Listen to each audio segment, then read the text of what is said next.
Duratti maatiin Dr. Wandimmoo dhaloota achii miti yoo ta'e iyyuu godina Qeellam Wallaggaa aanaa Hawwaa Galaan magaalaa Machaaraa jiraatu. Dr. Wandimmoon achitti dhalatee guddate. Yuunivarsiitii Jimmaatti kan inni doktoraan eebbifame. Akkuma eebbifamee ba'een Finfinnee Hospitaala Phaawulositti ramadamee hojjechuu eegale. Yeroo boqonnaa isaatti hospitaalota kiliinikoota miti mootummaa ta'an irra deemee hojjeta. Dr. Wandimmoon amantaa isaa jalqabuma irraa eegalee akka gaariitti hordofa. Yookaaniif yeroo dhabe illee waaqeffannaa isaaf yeroo hin dhabu. Achittis koree adda addaa keessa galee hojjeta. Tigistiinis achitti bare. Tigisti abbaa ishee Taganyeef harmee ishee Sadaaluu irraa godina Horroo Guduruu Wallaggaa aanaa Horroo ganda Rifeentii Caabriitti dhalatte. Isaan biyya sanaaf galaadha malee dhalataa biyya sanaa miti. Ta'us akka biyya sanaatti sooressi beekamaan obbo Taganyi ture. Akka qabeenyaan cimaa dhufeen maatii isaa hunda sassaabbatee magaalaa Finfinneetti gale. Tigistis harka caalu Finfinneetti guddatte.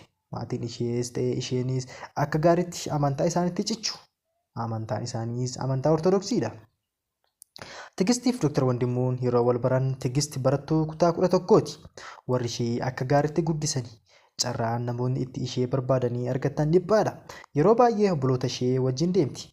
Otoo waan qofaatti argamtu taatees waan afaan saaqattee dhiira haasofsiiftu hin fakkaattu. Callisuutiin beekamti. Waanuma yeroo kadhannaa godhattu qofa dubbattu fakkaatti. Dhiira surree hidhatu ol jettee hin ilaaltu.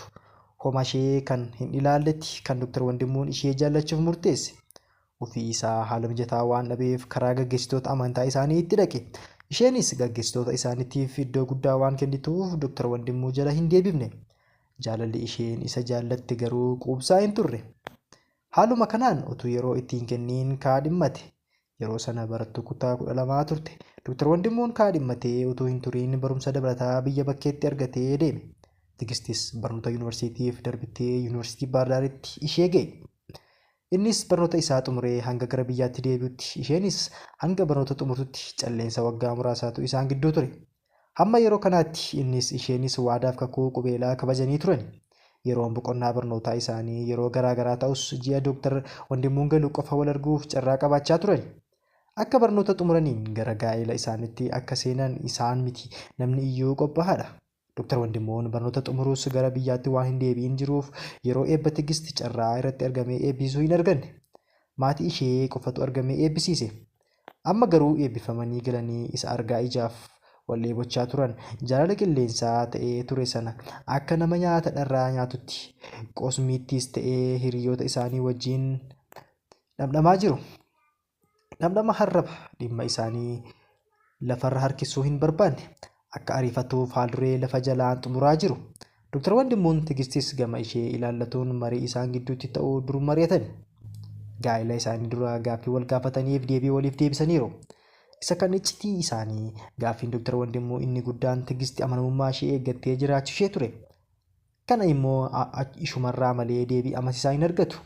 Kan gaafatamuu qabus ta'ee kan deebisuu qabus ishumadha. Isheenis gaaffii gaafatamteef deebii kennuuf ija hin sukkuummanne. Durba ta'uu ishee akka gaariitti deebifteef. Tigistis gaaffiin isheen gaafatte fayyummaa isaa qofadha. Deebisuun isatti hin cimne barbaannaan jedhee waraqaa qorannoo dhiigaa isa kan yeroo dhiyoo itti agarsiise. Tigist waan dhageesse caalaa waan argitetti quufteetti. Inni garuu waan dhagee amanee waan amanee abdate. Haa ta'u malee akka waan dhagee argee waan shakkii amanu beeka. Hamma sanaatti garuu waan amanee shakkaa jiraata. Guyyaan waan gaafatamaniif deebii quubsaa qabatee waan dhaga'anii amananiirra arganii amanan tokko garuu dhiyaachuu jira. Guyyaa sana waan shakkanis dhugoomsatanis waan amananis amanu. Silaa maaliif amananii shakku? Maaliif shakkanii amanu? Maaliif dhaga'anii amanu? Kan Tigistiin lafti citee guyyaa cidha isaaniiti. Waan raawwatte arguuf hin tilmaamiin argite. Dhagaa cabee walitti adeemaa. Waan akka dhagaa cabe guyyaa cidhaa kan waamaman qofa utuu hin ta'in kan hin waamamin dhufuus akkuma jiru kan waamamee hafus jira. Isa fuudhuufis ta'ee ishee heerumtuufis har'a guyyaa cidhaati. Warra cidhaaf cidha bakka bashannanaatti waan jarjaraniif mana maatii ishee taa'aa turuu hin barbaanne. Mushurroonni hamaamotaaf kanneen bareechuuf achitti argaman maraan marfamanii gadi ba'aa jiru. Kadhattoonni magaalaa kanaa akka jiranitti biyyatti waan hafan hin fakkaatani. Hiriira galanii dhaabbatu. Hurraa harka namaa jalaa deebi'ee funaannachuuf peestaala harkatti qabatanii dhaabatu. Kan hurraa harka namaarraa deebi'ee peestaala isaanitti naqee fi gaggeessaa jiru namicha gola qodaa keessa hojjechaa jiru. Hamma argatan fudhatanii ofirra deebi'aa jiru. Warri dabareen isaa hin ga'inis duraa duubaan dhaabatanii eeggatu. Miinzonni ishee veelloo ol sassaabaa adeemu. Faayaan adda addaa mataa ishee irraa achi gadi gadhiifameera. Waan akka adii haphii qaqaawaa baay'atu kan yoo itti siqanii ilaalan malee qaama ishee idda jirbii fakkaatu sana waliin wal fakkaatee waa irra jira. Nama hin jechisiifne sanatu sammuu ishee irratti hidhamee faana ishee irratti gadi dhiifamee jira. Akkuma keessa waan hin ilaalle fakkaatti malee suuta ija lafa jalaa waan bakkee sanatti ta'u to'ataa miila fuuti. Nama asii achi ilaaluuf adda bahee hin argamu malee isa achi as ilaaluuf wanti dhokatu hin jiru. Wanti hundumtuu ija keessa. Utuu suuta dallaatii ba'anii kadhattoota hiriiranii dhaabatanii ija facaasan sana argite. Iji ishee furuurfamee kadhattoota sana keessaa nama dabaree duraarra jirurra bu'e. Peestaala isaatti naqsiifatee ofirra deebi'aa jira. Miinzota ishee gidduutti akka nama elektirikiin qabee naatee butamte. Nama isheen beektu, nama gola ishee keessaa, nama kiyyoon jaalala ishee qabee gadhiise, nama booji'amee boojuudhaa gale, nama isheen imimmaan buusiftee waadaa tufsiiftee dhiiga dhugsiiftee dhiiga ormaa kan tufanii hin arraabanii nama hin tufe arraabee dhiiga dhuge tufe, nama booressee booruu calalee gurbaa seenaa dagatee baqatee seenaa gaafannaan seenaa barbaadee seenaa argatee seenaa hamate. Gurbaa of gatee of dhabee of wallaalee of barbaadee of argatee ishee gane sana itti fakkaannaan isa gara fuula duraatti adeemtu naasuun hidhaa cittee miila fudhachuu dadhabde. Akka dhaabachuu taatee utuu irratti hin beekamiin gara fuula duraatti maaltu akka ishee mudate yoo beekuun isaan dhibe illee naasuu ishee irratti hubataniiru. Isheenis hafuura jabaa ol fudhattee akka sagalee naasuu dhageessisuu taatee turte. Utuu hin turiin adda baafachuuf suuta ija ishee namoota gidduutiin. Innis peestaala xaxatee bobaa jala suuqachaa achi as gara mushurootaatti ija baasaa iji isaa fi iji ishee walirra bu'e. Hin barte. Innis takkumaan baree akka namni hariyee gugatee qaanitu ulee fudhatee booddee bu'ee aleela. Eeboo hin buqqaaneen dugda isaa duubaan sammuu isaa keessa asii gadi waraanaa hari'a. Ofirra galagalee lammaffaa ilaaluu hin dandeenye. Maaltu akka ta'aa jiru wallaalte. Tigisti maddii isaa akka roomaanii sanatu daalachaa'ee dhooqee boolla ta'e. Rifeensa mataa isaatu guftaa'e. Ijawwan isaa warra akka ija boqqolloo sanatu boollawwan isaanii dhodhooqaan sana keessa gadi bu'ani. Akka yeroo kaanii fagootti hin hubatamani. Namas hin mararani malee namummaa isheen shakkitee bibirrattu sana. Erga manaa ba'ees waan tureef galaa fudhatee ba'e of harkaa fixee waan nyaatu dhabee waan kana fakkaate dhugaa isaadha jettee amanuu hin dandeenye. Wayaan inni uffatee jiru irratti xuraa'ee waan irrattis cicciteef kadhattoota sanarraa wanti adda isa godhu yoo jiraate dhiiga ijoollummaatu of hima. Milikkita guddaa kan ta'eef biqila nyaaraa ija isaa gamaa gamaan walitti ejjetee taa'u sanaaf quba. Harka isaa quba ija affaa sana. Ishee harka isaa bitaa quba moggee sanatti rarraatee jirtu. Kanneen kun kanneen sammuu ishee keessa hin banneef iddoo isaanis hin gadhiifne waan ta'aniif isaan argitee isa ta'uu amante. Tigist lapheen ishee mudhii qabatee sirba isaanii hin dhiitata akka dibbee iyya of rukutee of reebee ofii iyyee ofii sirba. Hunkuramaa yaadaa kanaan hunkuramaa gaaffii eessaan dhufe attamitti maaltu itti hime tole maal ta'e akkas ta'e hin maraate hin fakkaatu moo abjuun arge abjuu akka hin taane beeka kana yoon yeroo kabira arge malee amanuu hin danda'u. Tarii arguu dhiisuu hin danda'a nan arga jedheen argee jettee of gaafataa ofiif deebisaa of jajjabeessaa of laaffisaa of gootomsaa of daboomsaa ofiif mo'amaa utuu of amansiisuuf dhamaatu. Mana gahani. Lafti galgalaa'ee dukkanaa'eera. Namoonni hamaamonnii fi kanneen keessummaa dhiyoo ta'an hundi gara mana isaaniitti galaniiru. Kan hafe mana jiru warra Dr. Gondemuuf keessummoota fagootti dhufan qofa. Yeroon ciisichaa waan ga'eef miinzota golaa gadi baasee ofii itti ol seenee cufate. Dr. Wandimuun yeroon sun dukkana galgala tokko osoo hin taane dukkana hin bariine akka ta'e bartee dukkana xaxattee dukkanaan da'attee ifa dukkaneessitee dhugaa martee balleessitee imimmaan sobaan amanamummaa gattee ganuuf maltee ishee malattee xaxattee ciifte Tigist. Uffata cidhaa ofirraa yaafatee jijjiirratee sagalee isaan gidduutti hin baaneen yeroo yartuuf gumgumani. Haasaa fedhii jaalalaan loqode daqiiqaa muraasa sanaan booda booji'amanii wal fudhatanii uffata keessa badani. Wayaa gadi gadhiisii waan akka calaqqaa kan fuulduraan banaa ol baasee gadi buuse. Isa mudhiin isaa fo'aa qabu fo'aa akka sabbataa garuu sabbata miti. Kan bifti booraa miinzeeshootii itti jijjiiree gadi ba'e. Afata gara mataa duraatti siqxee kottoonfatee walitti galtee teesse. Keessi ishee sodaa guddaan guuteera. Waan isheen hiite hiikuun isa isheen dachaafte diriirsuun isa hin dhibne. Jilba isheen dachaaftee funyaan biraan geessee xaxattee teesse sana diriirse. Sabbata isaan hidhaan hiike wallaansoo wal gubbaa biran. Isheen hin ta'u jettee akka diduu haa ta'uu waan kaayyafatte ishumatu beeka. Garuu ofitti butuu hin barbaanne.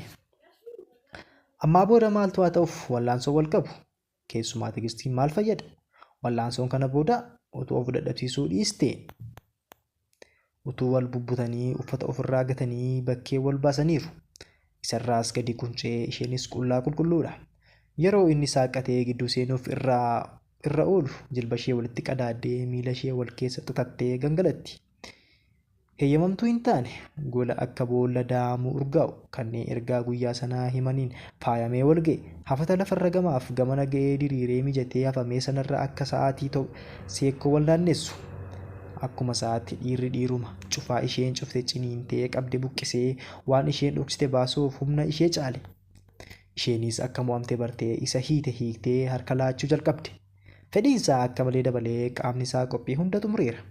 Dr. Wandimmuun gudeeda seennaan Tigisti harka kennite. Fala isa dhuma jala ciiftee wirriqfattee wixxifatti. Kan Dr. Wandimmuun caalaa yaabee ishee yaabee mo'amuu dideef kan isheen yaabdee qabdee mo'achuu dadhabde. Fedhii isheedha. Fedhii ishee isa ishee keessaa akka abidda gammoojjii boba'u sana isatu sammuu ishee irra aana. Dr. Wandimmuun isheenis achumaan isa duraan sokonfattu iddootti qabdee isa dheekkamtee gungumtu calliftee waan ta'u dhaggeeffachuuf Dr. Wandimmuun dhugaadhaan seene isa isheen tasgabbooftee fedhii wallaansoon hubameen. Sobaa ta'uu dhugaa isaa ishumatu beeka. Akka nama dhukkubbiin itti dhagaamee hollannaa sagalee haannaa dhageessifte. Akka yaaddee wallaansoo sobaa qabdee ija sobaan boossee imimmaan sobaa buufteef akka nama mallattoo dhukkubbiitti dhagaamee taatee turteef hin milkoofne. Battalumatti tooftaan sobaa sun barame. Yeroo wanti inni amanee dharoome wanti inni shakke dhugoomu yeroo waan eegu dhabee wanti inni isheerraa dhagee galagaltoo ta'u lafti silumaa dukkanaa halkaniiti. Keessa isaatu dukkana limixii ta'e fuulli isaa gurraache ta'us garaagarummaa bifa isaa isa duraaf ammaa kan argu ishee qofa. Ishee isa sobde sobdu yeroo gabaabduu gidduutti fedhiin isaa guutummaa gara aariif dheekkamsaatti jijjiirame. Maal dheekkamsa qofa yeroo itti kennuu hin barbaanne nafa gudeeda ishee keessaa butamee ba'ee harka isaa hiixatee mataa hafata isaanii ol qabee shiguxii butate. Rasaasa nyaachifatee harka isaa bitaan morma ishee hafartarratti hudhee gadi qabee harka mirgaan shiguxicha gurra ishee keessatti qadaadee guyyaan cidha keenyaaf guyyaan du'a keenyaa har'a siifis anaafis jedhee ciniinnatee ija babaase. Elaa hin hollata karkar jedhee dafqatu irra cite. Haa dubbatuuf yeroo hin kennineef silaas namni hudhamee jiru namni dararamaa jiru akkamitti dubbata? Utuu dubbatee maal dubbata? Itti fufee sirbii baafadhu. Himii dhaammadhu dhaamsa seenaaf dhaami. Sirba guyyaa du'a guyyaa cidhaa jedhii sirbi. Si keessa buuseen of keessa buusa jedhee isa gurratti qadaade irraa buqqisee morma ishee gadi dhiise. Araara itti agarsiisuu isaa miti. Utuu dubbattee maal akka isheen dubbattu dhaga'uu barbaade yeroo kennuufii fedheeti. Arraba kaleessa sobee irraa har'a maal dhagaa? Utuu dubbattees maal amana? Garaaf dadhabee waan godhutu itti bitaacheef malee amma ammaatti waan gochaa jiru waan beeku hin fakkaatu. Akka nama qaamni biraa hoogganuutti of hoogganaa hin jiru. Bohoktee ukkaamamtee fuulli ishee diimatee timaatimii bilchaate ta'eera. Dafqillee ishee irraa cituu dafqa du'aati. Jireenya du'aaf jireenya gidduu jiruun sagalee ishee ciccituun akka haasa'uu barbaaddetti karaa hin haasofne sanaan jala ciifte. Turtur nu hin balleessin nan hima. Jaaladhee akkas hin taane dirqameeni. Sitti himuu sodaadheen si sobe. Yoon sitti himeen sin dhaba. Si dhabuu immoo hin barbaadu. Si dhabuurra of dhabuutu naaf salphata. Waan yaaddee hin dhiisin garuu dura waan asitti himadhu al tokko na dhaggeeffadhu jettee hasaastee dubbatte. Sagalee isaaf ishee gidduutti hin baaneen waan gola sanaa ta'aa jiru namni beeku hin jiru. Kan tokko du'aaf jireenya gidduu taa'ee lubbuu kaa'ee fuudhu tokko immoo itti nyaatee dhugee sirba. Isa itti aggaamee deebifatee ka'ee huccuu isaa uffatee gara sammuu isaatti deebi'ee waan isheen jettu dhaggeeffachuuf ol jettee qarqara isaan teessee imimmaan ofirra dhangalaasaa gadi jettee kafana ofitti xaxattee yeroon barnoota koo yuunivarsiitii waggaa lammaffaa barachaa ture akkan boqonnaa simisteeraaf gara maatii dhufee deebi'een utuu hin turin na mudate. Guyyaa tokko hiriyaa koo naannoo kaampaasitti mana kireeffattee jiraattu kan wajjin daree tokko barannutu gara mana isheetti na fudhatee gale. Isheen anaaf hiriyaa koo ishee jaalatamtu turte. Erga buna nuuf danfisnaa dhugnee booda yeroon galuuf ka'uu lafti baay'ee dhiyee ture. Naannoo mana jireenya ishee halkan qofaa deemuuf shamarraniif haa turuu dhiiraaf mijataa miti. Ani yooma yaade wanti bakkeetti baqatan akka gola seenu isan halkan guyyaa sanaa utuu jedheenan hamma har'aatti utuu jechaa jira. Tibba sana bokkaan akka malee roobaa ture. Rooba bonaa keessaa kan guyyaa sanaa addaa akka roobeen barsiise. Rooba bonaati jechuun nama dhiba. Rooba gannaa kan adoolessa irraa wanti adda taasisu hin jiru. Anas akkan achi dhiisifadhu kan godhe roobee dhiisuu diduu bokkaa galgala sanaati. Akkuma isaatti akka inni faara caamaa hin qabne baree yeroon haguuggadhee gara kaampaasitti qajeeluuf jedhu kophaa koo waanan ta'eef hiriyyaa koo sun naaf sodaattee akkan buluuf waan baay'eedhaan na amansiifte. Gara halkan walakkaa erga nuti rafnee hiriyyaan ishee dhufee mana duratti reebe. Yeroo isheen kaatee bantuuf hiriyyaa isaa kan wajjin oolan tokko wajjin dhugaatii quufanii macha'anii daddarbatamaa ol seenan. Mana cuftee ol deebite. Hiriyyaan ishee sun duraan ishee wajjin wal biratti waan nu beekuuf karuma ishee akka gaariitti walitti dhufeenya qabna. Inni isa wajjin jiru garuu gurbaa yeroo baay'eef na rakkisaa ture. Ani bakkan ciise jiruu hin sochoone waan inni nama wajjin jiruuf of mul'isuu hin barbaanne isaaniif hafatanuun gamma ture sana sirreessitee haftee rafiftee dhuftee iddoo isheetti deebite ciifte. Hundumtuu hirriba keessa sokkineerra. Hiriyyaan ishee sun bakka ciisee ka'ee dhufee karaa qarqara ishee cinaa ciise. Anaan hammasumatti hirribni waan na hin fudhatiniif wanti ta'aa ture natti dhaga'amaa ture. Ani yeroo isheen of jibbe ibsaan akka hin ibsamne dursee dhorke. Gurbaan sunis dukkana sanaan dahatee bakka hin jiru humnaan na fuudhee iddoo ciisaa turetti na geeffate. Sanaa booda isaan gamatti nu gamanatti wal'aansoo keessa galle. Humna nu caale iyyadhus maal ta'us wanti naaf argamu hin turre. Guyyaan sun ifa koo har'aa dukkaneesse. Gammachuu koo har'aa kana fakkeesse. Halkan guyyaa sanaa naaf hiriyyaa koo warra gumaa nu godhe. Ani ammas wanti yaadame yoo dhibame iyyuu hamma har'aatti jaalalli maal akka ta'e waanan beeku hin qabu. Addunyaa jaalalaa keessa hin seenne. Onneen koo jaalalaaf hin saaqamne duudaadha. Ati garuu dhugaa qabda. Waan feete raawwadhu jettee meeshaa inni achi darbatee dhiise fuutee itti kennite. Harkaa fuudhee rasaasa keessaa yaasee giiphii isaatti naqatee achi gatee dhiise. Waan isheen itti odeessite sanarra darbee waa gochuuf waa dubbachuu hin dandeenye. Mukti sobaa dhugaa hin daraaru. Dubbiin tigisti hammam dhugaadha. Guyyaa sana kaasanii muka hudaan tuqee wal taasisanii of amansiisee dhiisuuf yaalii godhus keessi isaa yeroo tokko akka waan rafee dammaquu akka inni of jibbee ishee jibbee jeeqamu taasisa. Kana ilaalchisanii hiriyoonni isaa haala isaanii kan irratti hubatanii amansiisuuf wanti isaan hin jedhin hin jiru. Inni garuu yeroof dhiisee yoo dagate fakkaate yoo waan namni dhiisuu dadhabee ulaagaa namni bira darbeen of dhiphisaa jiraata. Tigistis isa guyyaa cidha isaanii kadhattoota sana keessatti nama sana argite. Hamma yoonaatti Dr. Wandimmoo dhoksitee barbaaduu hin dhiifne.